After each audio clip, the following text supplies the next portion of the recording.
দখলদার ইসরায়েলের কঠোর অবরোধের ফলে ফিলিস্তিনের যুদ্ধবিধ্বস্ত গাজা উপত্যকায় ভয়াবহ মানবিক সংকট দেখা দিয়েছে। খাবার, বিশুদ্ধ পানি ও ওষুধের প্রবেশে বাধা সৃষ্টি করে সেখানে এক ভয়ঙ্কর মানবিক বিপর্যয় তৈরি করেছে ইসরায়েল। শিশুসহ লাখো মানুষ অনাহার, অপুষ্টি ও চিকিৎসার অভাবে দিন কাটাচ্ছে। আন্তর্জাতিক মানবাধিকার সংস্থাগুলো একে গণহত্যার শামিল বলে আখ্যা দিয়েছে। অবরোধ তুলে নিতে জরুরি ত্রাণ সহায়তা নিশ্চিত করার দাবি জানিয়েছে আন্তর্জাতিক সংস্থাগুলো। তবুও এতে কর্ণপাত না করে দমনপীড়ন চালিয়ে যাচ্ছে ইসরায়েল। এর ফলে গাজায় প্রায় 23 লাখ মানুষ ভয়াবহ দুর্ভোগের শিকার হচ্ছে। এ পরিস্থিতিতে গাজার অবরোধ ভাঙতে এগিয়ে এসেছে গ্লোবাল স্মুথ ফ্লোটিলা নামের একটি বৈশ্বিক ত্রাণবাহী নৌবহর। ইসরায়েলি হামলার ভয়কে পাত্তা না দিয়ে ইতিমধ্যে গাজার উদ্দেশ্যে যাত্রা শুরু করেছে তারা। গাজাবাসীর সাহায্যের জন্য এগিয়ে আসা সেই নৌবহরে এবার যোগ দিয়েছে লিবিয়ার জাহাজ উমর আল মুখতার। রবিবার গ্লোবাল স্মুথ ফ্লোটিলাতে যুক্ত হয়েছে জাহাজটি। লিবিয়ার ওই জাহাজটির মুখপাত্র নাবিল আল সুকনি বলেন, গাজার অসহায় মানুষদের সাহায্যের জন্য আমরা লিবিয়ার মানুষদের কাছ থেকে নৈতিক সমর্থন পেয়েছি।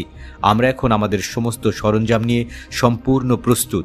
আমরা গাজায় অসহায় মানুষদের তাঁবু, খাবার, ওষুধ এবং শিশুদের গুঁড়ো দুধ নিয়ে যাচ্ছি।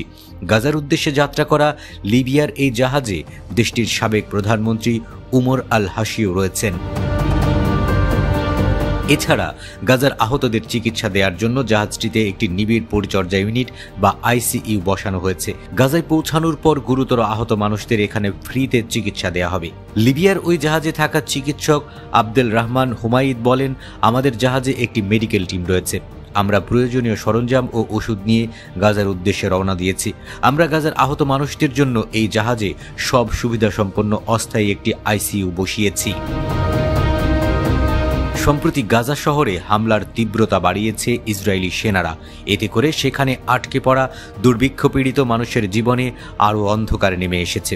এই পরিস্থিতিতে ইসরায়েলের অবরোধ ভাঙতে সম্প্রতি ত্রাণ সামগ্রী নিয়ে ইতালীয় বন্দর থেকে গাজার উদ্দেশ্যে রওনা দিয়েছে 44টির মতো জাহাজ। গ্রিসের বন্দর থেকে আরও 6টি জাহাজ যোগ দেওয়ার কথা রয়েছে। বহরটি 1 সপ্তাহের মধ্যে গাজায় পৌঁছাবে বলে আশা করা হচ্ছে। তাদের উদ্দেশ্য হল ইসরায়েলি বাহিনীর অবরোধ ভেঙে গাজায় ক্ষুধার্ত মানুষের মুখে খাবার তুলে দেওয়া। কিন্তু 2 দফায় এসব ত্রাণবাহী জাহাজের উপর হামলা চালিয়ে নিকৃষ্টতার চরম উদাহরণ তৈরি করেছে ইসরায়েলি সেনারা। এই পরিস্থিতিতে এই ত্রাণবাহী জাহাজের বহরকে সুরক্ষা দিতে আন্তর্জাতিক মহলের প্রতি আহ্বান জানাচ্ছে এর সাথে সংযুক্ত সংস্থাগুলো।